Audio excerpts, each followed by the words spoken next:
오늘 이제 드디어 대미를 장식해야 될 분을 소개시켜 주시죠. 오늘 단군입니다. 농담은 그만하시고요. 단군입니다. 단군? 신화 속에 있는 게 꾸며낸 신화만은 아니다. 신화는 두 가지 기능이 있다. 현미경 기능이 있고요. 망원경 기능이 있다. 그 정도신가요? 아닙니다. 있어요? 이집트 역시도 똑같아요. 아니 어떻게 이렇게 다 맞아요 이게? 이 키워드를 찾아내고 나서 제 자신이 진짜. 자랑스러워서 막 뽀뽀를 해줬어요. 이제 시작이다. 300명은 가능하지 않을까 그런 생각이 듭니다.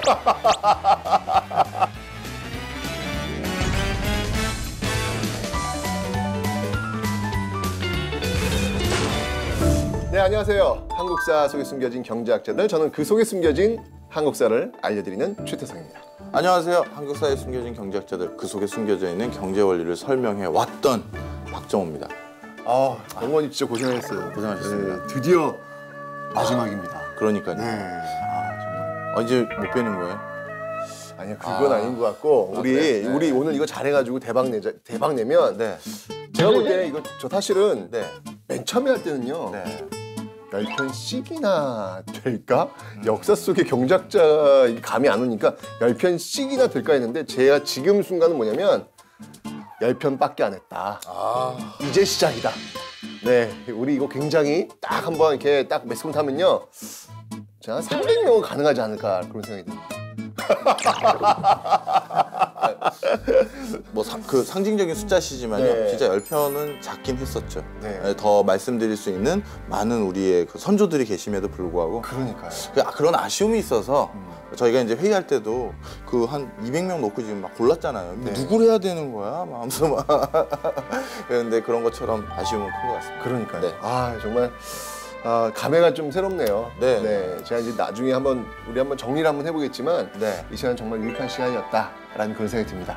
저도 뭐 하여튼 최선을 더 했었으면 하는 아쉬움도 더 있고요. 너무 잘하셨어요. 아닙니다. 제가 이렇게 경제 문외한인 제가 역사 속에도 이런 경제가 들어올 수 있는구나라는 그런 자극을 저한테 너무 많이 주셔가지고 너무 감사해요. 그 선생님께서 그렇게 위안을 해주셨으니 좀 그래도 좀 마음이 덜한데요.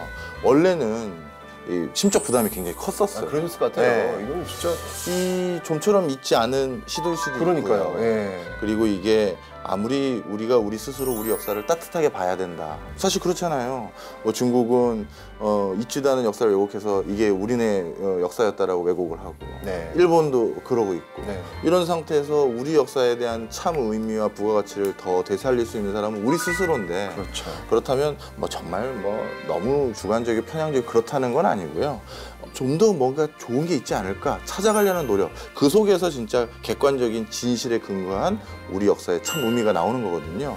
어떻게 보면 그런 조그만 실마리 아니면 어떻게 보면 시도를 한번 섣부르지만 열어보고 싶었던 마음뿐이었습니다. 정말 고생하셨고요. 아닙니다. 오늘 이제 드디어 대미를 장식해야 될 분을 소개시켜 주시죠. 근데 대미인데 왜 이분이죠? 누군가요? 오늘 단군입니다. 단군? 가장 앞으로 갔어요. 농담은 그만하시고요. 원래 이렇게 뭐 항상 역사에 속에 단군부터 이제 출발하니까 또 이렇게 립 서비스로 나오신 것 같고요. 자, 누굴 이제 하시겠습니까? 단군입니다. 제가 참 가끔 이제 그랬잖아요. 누굴 했을 때 어느 분은 딱 이렇게 느낌이 오는데 뭐 앞에서 뭐 정약용이라든지 뭐 박재가라든지 그런 분들 하면 제가 탁 와요. 그런데 뭐 저기 뭐 장보고라든지 뭐 그 문익점이라든지 그때 제가 좀 황당했잖아요. 단군 마지막 대미가 또 이게 황당입니다. 아니 단군에서 하지만 우리 늘 마지막은 이해가 됐어요. 또 한번 될런지 모르겠는데 제가 인물을 단군이라고 말씀을 드리긴 했는데 정말 궁금해서 그런데요. 이분이 진짜 실존 인물이에요? 실존 인물이죠. 그렇군요. 실존 인물이라고. 왜냐면 단군이라고 하는 게 사람 이름이 아니에요. 그렇죠. 그 직함이죠. 직함이에요. 직함이기 때문에 단군이라고 하는 그 직함은 이미 존재를 했거든요. 그렇기 때문에 우리가 이걸 어떤 신화 속의 한 이야기로만 치부하는 것은 좀 문제가 있지 않나라는 그런 생각이 들거든요. 바로 저도 그 시점입니다. 오늘 키워드예요, 그게. 신화 속에 있는 게 말 그대로 꾸며낸 신화만은 아니다. 이런 얘기. 그렇죠. 그 얘기를 하시는 거예요. 거기에서부터 이제 경제 얘기가 나와요. 그럼 오늘의 키워드는 그럼 신화 속 경제 이야기입니까? 그렇게 보시면 딱 좋겠는데? 신화 속에 있는 경제 이야기. 단군으로 살펴본 신화 속 경제 이야기. 좋은데요. 그래요? 어떤 내용인지 진짜 궁금하거든요. 신화가... 피디님, 작가님, 뭐 제목 그걸로 해주세요. 알겠습니다. 자, 오늘 그럼 단군 이야기를 통해서 단군 그 신화 속에 있는 경제 이야기, 자, 한번 지금부터 출발해 보도록 하겠습니다.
자, 우리나라 그 최초의 그 건국 신화죠. 예, 단군 이야기. 네. 뭐 단군 이야기 하면은 뭐 사실 초등학생들도 다 알고 있는 이야기잖아요. 그렇죠. 근데 이게 단데. 네. 여기서 무슨 경제 이야기가 나옵니까? 사실 그것 때문입니다. 무슨 얘기냐? 네. 이 단군한검 신화면 그럼 몇천 년 전이라고 해야 되나요, 이게? 기원전 2333년이라고 정확히 기록되어 있습니다. 그러면 그 몇천 년 전의 얘기를 네. 이렇게 상세하게 선생님도 제가 어떻게 알고 계세요? 초등학생도 다 알고 있는 얘기가 아니냐. 그렇죠. 그렇다면 네. 그 당대 이 신화의 얘기는 스토리는 풀 스토리는 무슨 스토리요? 전체 전반의 얘기. 아, 예, 예. 아, F 사운드였군요, 여기에. 네. P였어요. 이 얘기는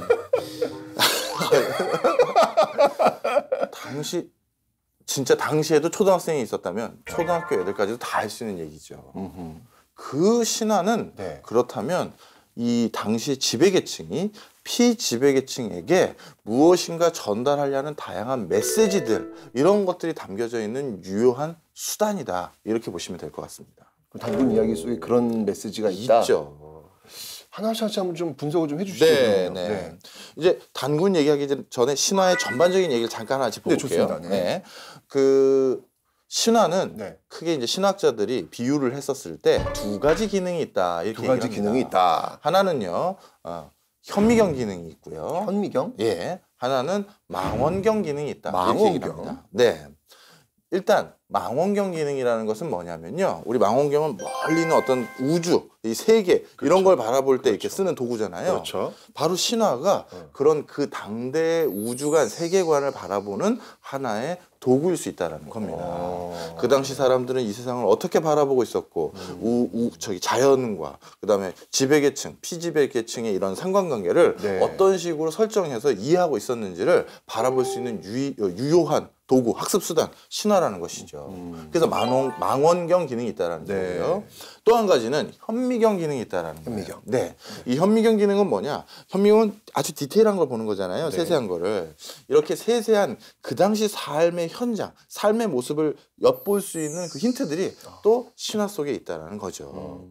따라서 우리의 단군 신화도 네. 이 두 가지 기능이 같이 있는데요. 네. 아마 뭐 곰이니 호랑이니 이런 거는 그 당시 그 주변을 어떻게 보면 아우르는 정치 세력이라든가 이런 것들을 반추하는 어떤 내용이 있었을 것 같고요. 네. 그건 뭐 그렇다 치고 우리 네. 경제가 중요하니까 네. 현미경 기능, 그 무슨 얘기냐? 당시의 생활상이나 생활에 중요한 어떤 뭐랄까 중요 요소 네. 이런 것들이 여기 좀 찾아볼 게 있는데, 그 당시에도 어떻게 보면 우리 한민족이 열리던 그 시점에도 가장 중요한 게 경제 문제였다라는 게 단군 신화에 드러나요. 거기에 못 찾겠는데 저는? 환웅이 혼자 온 게 아니죠. 그렇죠. 누구랑 왔습니까? 풍백, 우사, 운사를 거느리고 맞습니다. 왔다. 그럼 풍백은 뭐 하는 사람입니까? 파란풍. 그렇죠. 바람을 주관하는, 바람을 네. 움직이는 주술사죠, 일종의. 우사는 비우, 그다음에 운사는 구름. 쉽게 얘기해서 이 세 가지는 전부 날씨를 관장하는 사람들이에요. 네, 그렇죠. 그러면 이 환웅이라는 사람이 네. 날씨를 관장하는 세 명의 사람과 같이 왔다는 건, 자, 날씨는 무엇에 가장 지대한 영향을 미치죠? 농사요. 맞습니다. 이 청동기 시절의 신화에 해당되는 네. 청동기부터는 이제 본격적으로 뭘 시작하느냐? 벼농사 시작. 맞습니다. 네. 자신들의 생활, 이 삶을 가장 안정적으로 영위하기 위한 가장 중요한 수단인 농사를 풍년이 들지 흉작이 들지는 날씨에 굉장히 지대한 영향을 받는데 너무 중요하죠. 그 날씨를 관장할 수 있는 힘, 이건 다시 말해서 네. 나의 경제력에 도움을 줄 수 있는 힘, 그거를 우리 지배계층은 가지고 계시구나. 그래서 이 지배계층이 자신의 지배 이데올로기를 공고히 할 수 있는 가장 중요한 수단으로 네. 이 신화를 통해서 천명하려는, 백성들에게 천명하려는 그 메시지가 역시 경제 문제에 있다는 거죠. 따라서 우리의 그 지배계층인 네. 이 환웅의 손자들은 네. 우리 같은 곳이 아니라 하늘에서 내려오셨어. 네. 얘는 다른 사람이야. 천손족. 그렇죠. 선민사상. 맞습니다. 네. 그래서 리더십을 부여할 수 있는 요소가 그게 하나 있고요. 근데 이렇게 하늘에서 내려왔다는 추상적인 걸로는 우리 그 백성들에게 커다란 어떤 공감대라든가 협조를 얻기가 어렵잖아요. 네네네네. 그래서 이런 그 하늘에서 온 사람이 나의 생활에 참 도움을 줄 수 있는 사람이라는 걸 메시지에 넣어야 되는 거죠. 풍백우사 운사가 그런 역할이네요. 그렇죠. 그래서 그런 메시지가 같이 담겨져 있는 게 바로 이 신화의 커다란 장치다. 단군 신화에. 이렇게 보시면 됩니다. 그렇군요. 풍백우사 운사라고 하는 걸 통해서 우리는 농업기술. 네. 왜냐하면 풍백우사 운사라고 하는 게 이제 날씨 아까 말씀하셨으니까 가장 효율적으로 농사가 잘 될 수 있는 어떤 그런 요소들이란 말이죠. 네. 그러니까 우리는 뛰어난 천손족이야. 그리고 우리는 농업기술을 잘 알고 있어. 그러니까 네. 잘 따라와야 돼. 뭐 이런 메시지가 여기 들어가 있다. 그렇죠.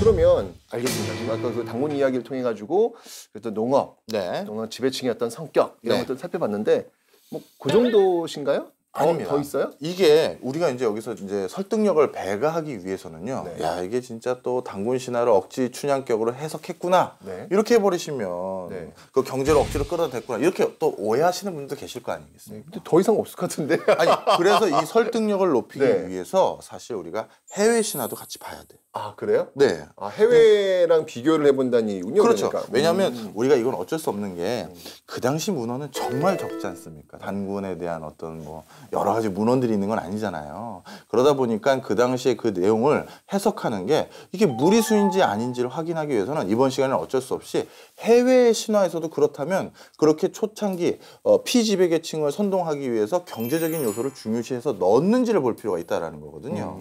제가 우리 저기 2% 끝나고 어떻게 보면 이제 간단하게 호프 한잔 하면서 그런 말씀 한번 드린 적이 있어요.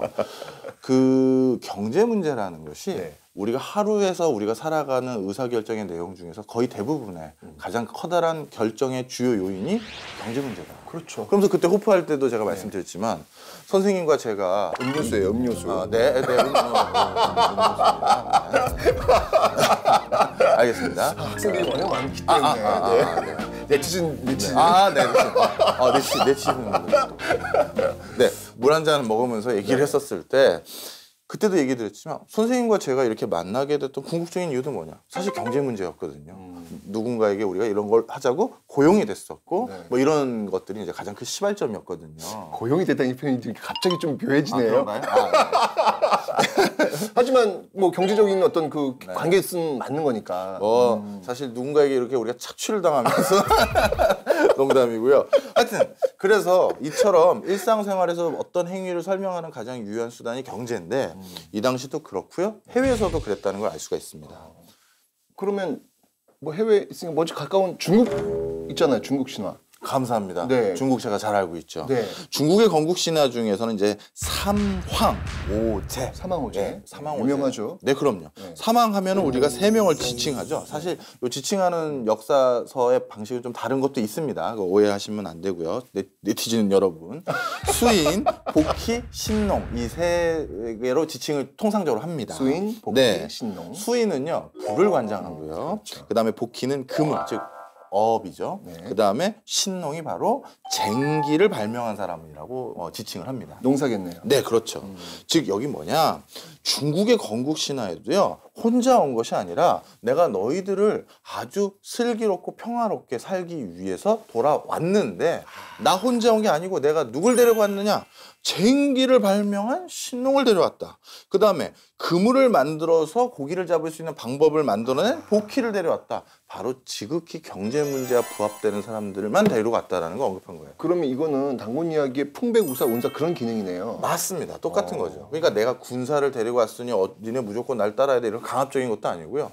야, 내가 너희들을 이렇게 해서 온 거야 라는 그런 설정이고요. 무엇이 이로우냐? 가장 먼저 천명한 게 이런 경제 문제, 먹고 사는 문제. 먹고 사는 문제. 네, 그것을 해결해 줄 수 있는 사람이 나다라는 메시지를 건국신화에 담는 것이죠. 먹고 사는 걸 해결해 줄 수 있어야 리더가 될 수 있다. 그럼요. 라고 하는 것도 지금 보여주고 있는 거네요. 맞습니다. 그래서 제가 다른 쪽에서도 한번 말씀을 드린 적 같은데 네. 오늘날에도 우리가 대통령 공약이나 아니면 국회의원 공약 때 대부분 아니면 지자체 선거에 도지사 선거나 이럴 때 대부분의 공약을 보면 먹고 사는 문제를 해결해 줄 수 있겠다는 나름대로의 비전들을 굉장히 많이 넣어놓으세요. 이 어떤 것까지가 이제 경제적인 정책으로 보느냐 이걸 분류하는 기준에 따라 차이는 있을 수 있습니다만 네. 통상적으로 70% 이상은 경제와 관련된 내용이다들 얘기를 많이 하시죠. 지금 전 또 문득 또 이 네. 도노. 문득 깨달음. 그러고 보니까 지금 그 신화 단군 이야기나 뭐 중국의 어떤 사망오제나 굉장히 중요한 포인트를 집어주시는 것 같아요. 먹고 사는 것에 대한 비전을 제시하고 있다라고 하는 거. 네. 저는 그런 비전까지인지 몰랐네요. 진짜 그러네요. 공통점이 있는데요. 네. 네. 그럼 중국 했으면 이제 어디 알아봐야겠어요? 한번 일본 한번 가봐야겠네요. 밑으로 내려가 봐야죠. 일본도 있을까요? 한번 일본 그럼요. 해주시죠. 일본의 건국 신화에 나오는 인물 중에 네. 누가 있냐면 아마테라스라는 사람이 있어요. 아마테라스. 건국 신화가 이제 아마테라스의 후손이 네. 바로 이제 일본의 건국 주체들이다 이렇게 네. 나와 있는데요.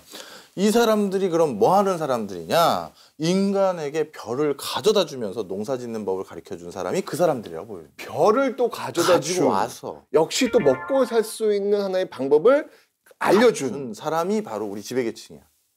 이거죠. 맥을 다 같이 해요. 그러네요. 네. 와 진짜 놀랍네요. 네, 일본까지도 역시 이랬다는 건 진짜 뭐 한중일 이 세 나라 다 모든 신화에서 공통적인 얘기죠. 당구 신화 무리수 아니죠? 저 지금 진짜 정말 깜짝 놀랐어요. 네. 이게 그냥 단순하게 어떤 이야기 스토리의 어떤 구조일 줄 알았는데 그 안에 지배층이 나라를 다스리기 위한 그 비전으로서 경제라고 하는 논리를 갖고 왔다라고 하는 거 어떻게 보면은 너무 당연한 사실인데도 그게 경제라고 하는 것들하고 전혀 제가 연결을 못 시켰거든요. 네, 그런데 네.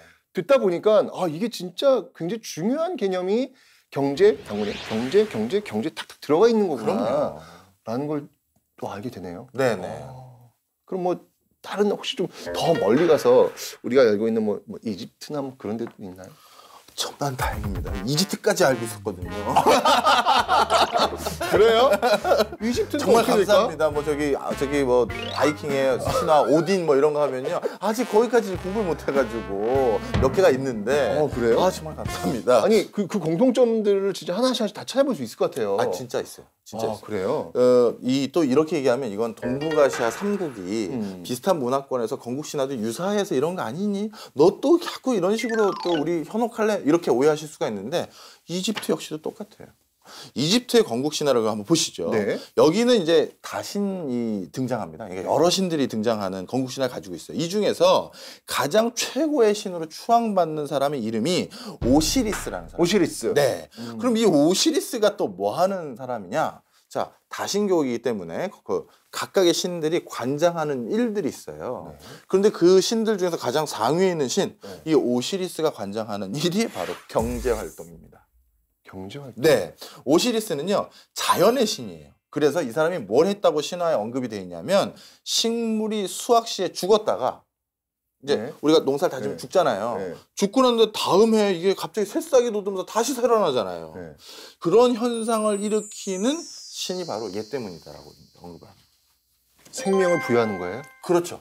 농사를 매년 다시 짓는 그 경이로움. 분명 우리가 올해 다 산출물을 먹고 다 죽었어요. 근데 그 땅에서 다시 새싹이 나오면서 또 먹을 수 있는 게 나온단 말이에요. 야, 이거 대박이네. 이게 어떻게 된 거지? 바로 그렇게 기본적으로 먹고 사는 문제를 관장했던 그 기적을 일으키는 그 신이 오시리스. 이 신이 다른 신보다 더 위에 있는 최상의 신이다. 먹고 사는 걸 해결해 주는 신이니까. 그렇죠. 이야, 신기하네요, 진짜. 네. 그리고 이 오시리스는요, 네. 그 여동생인 이시스와 결혼을 하고 난 다음에 네. 이 이시스에게 가르쳐 주는 게 바로 뭐냐? 네. 그냥 새싹만 자라나면 안 되잖아요. 이시스에게 가르쳐 준 내용이 그 곡식을 빻아가지고 먹는 그 식재료로 사용하는 거, 네. 그리고 그런 곡식들을 가지고 기본적인 우리가 옷감도 만들거든요. 네. 농작물로. 네. 그런 것들을 만들어내는 사람, 그 기술이죠, 일종의 기술을 자기 여동생과 결혼해서 그 여동생에게 가르쳐 주는 거죠. 그러니까 아까 그 중국 그 신화에서 그 수인 씨, 복희 씨, 맞습니다. 신농 씨 어떤 그런 기능들이 네. 이집트에도 지금 그대로 나오고 있네요. 그대로죠. 뭐 아까 쟁기니 그물이니 뭐 이런 걸 만드는 것들, 즉 그런 것들을 수확할 수 있는 방법을 얘기해 주는 것과 맥을 같이 하는 거예요. 이집트에서도.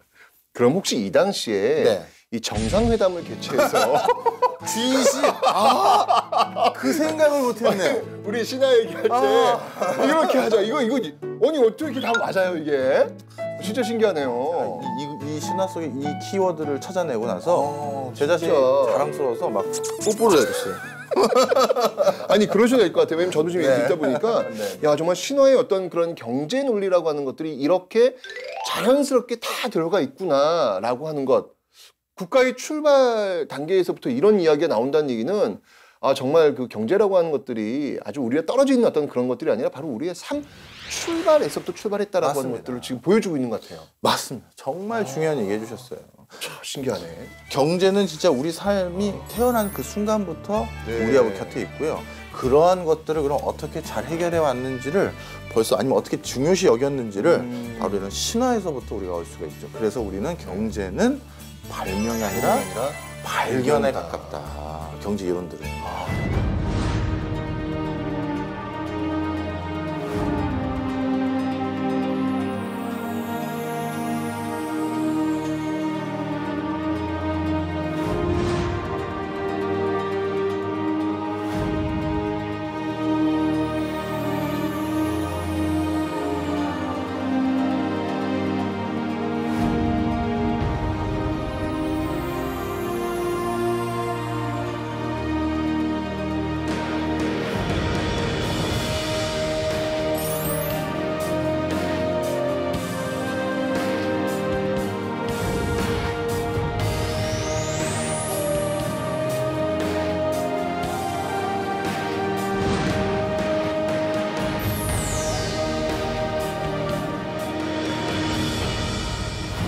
네, 지금 이렇게 신화 속에 그 경제라고 하는 어떤 그런 논리가 지금 다 아주 자연스럽게 있는 그 부분을 봤는데요. 네. 정말 너무 재밌게 제가 들었던 것 같아요. 네. 맨 처음엔 진짜 또 무리수. 또 단금 말도 안 되라고 했는데 네네네. 진짜 깜짝 놀랐어요. 제가 이렇게 접근할 수가 있는 거구나라는 생각이 들었는데 감사합니다. 별 말씀. 매번 제가 이렇게 10회 오면서 역사를 가르치고 있는 사람으로서 역사에 그 갇혀 있는 저였구나라고 하는 거 이런 것들을 영고님의 이야기를 통해서 자꾸 저한테 자극을 주셨던 것 같아요. 우리 같이 공부했으면서 왜 그러세요, 괜히. 아니, 제가 정말 더 많이 배웠던 것 같아요. 별 말씀. 네. 어떠세요? 네. 소감 한번 말씀해 주시죠. 10회 지난 10회요? 네. 아마 저희가 10회 동안 여러 인물들을 얘기하면서 어떤 인물들의 어떤 치적이 경제적으로 이런 의미가 있고 네. 그 사람이 경제 이론을 얘기했다면 아마 이런 얘기를 아마 해주셨을 거다. 네. 그 사람의 직업이 만약에 경제학자였다면 이런 의미로 제가 여러 가지 말씀을 드렸는데 혹여나 그것들 중에서 불완전한 부분이 있거나 미흡한 부분이 있었다면 그것은 철저히 제 공부가 아직 부족하기 때문이에요. 그런데 이제 그걸 좀 말씀을 드리고 싶어요. 뭐 제가 핑계를 대려는 것이 아니라 제가 예전에 어린 시절에 뭐 권장도서라고 해서 억지로 어머니가 사주시면 네. 읽었을 때 로마사나 뭐 아니면 미국사나 이런 데는요. 그 하나의 역사적 사건을 굉장히 다의적으로 해석하는 관점에 따라서 정치적 관점, 군사적 관점, 경제적 관점 이렇게 해서 설명을 하면서 그거를 해제하는 다양한 역사설들이 있었고요. 또한 그 역사 내용을 바탕으로 예를 들어서 로마 역사로 배우는 경영학 아니면 로마 역사에서 숨어져 있는 경제 원리 이런 식의 매칭까지 시켜주는 여러 서적들이 참 많았었어요. 그리고 로마의 문화 유적들이 오늘날 가져다준 어떤 의미들 뭐 이런 것들도 많았었고요. 네. 그런데 참으로 안타깝게도 아마 이거는 저만의 생각은 아닐 거라고 생각이 듭니다. 우리 역사에 대해서 서적에 이제 대형 서점에 가서 이제 쭉 코너를 보면요, 그거를 오늘날의 것과 이렇게 매칭시키기 위한 일련의 시도들이 과연 우리가 공자나 로마나 미국이나 이런 역사들만큼 있었었느냐라고 한번 볼 필요가 있어요. 네. 저도 제 공부가 부족하다는 걸 잘 알기 때문에 많은 어떤 선배님들, 선배 연구자들이나 이런 분들의 문헌들을 찾아보려고 애를 썼는데 그때마다 참 그냥 게으름에 대한 핑계죠. 네. 아, 이럴 줄 알았으면 로마 할 걸 이런 거 있잖아요. 왜냐면 자료가 너무 부족한 거예요. 그래서 이런 것들은 이번 프로그램이 어떻게 보면 이걸 보고 우리 청소년들이 아니면 일반인들 중에서 아니면 저와 비슷하게 이제 공부를 하고 계신 분들이 이런 것들에 대한 관점을 좀 더 구체화시켜주고 완성시켜주시는 그런 어떤 우리가 시발점을 여는 프로면 좋겠다. 저는 소박하게 이렇게 생각합니다. 저도 지금 똑같이 그런 생각했어요. 그러니까 기본적으로 이 프로그램은 이제 출발이다. 저도 사실은 역사를 가르치면서 역사는 기본적으로 정치 쪽에 좀 많이 치우치고 있잖아요. 그러다 보니까 좀 정치는 기본적으로 권력 투쟁이다 보니까 어떤 인간들의 어떤 좀 안 좋은 모습들 이런 것도 많이 나올 수 있잖아요.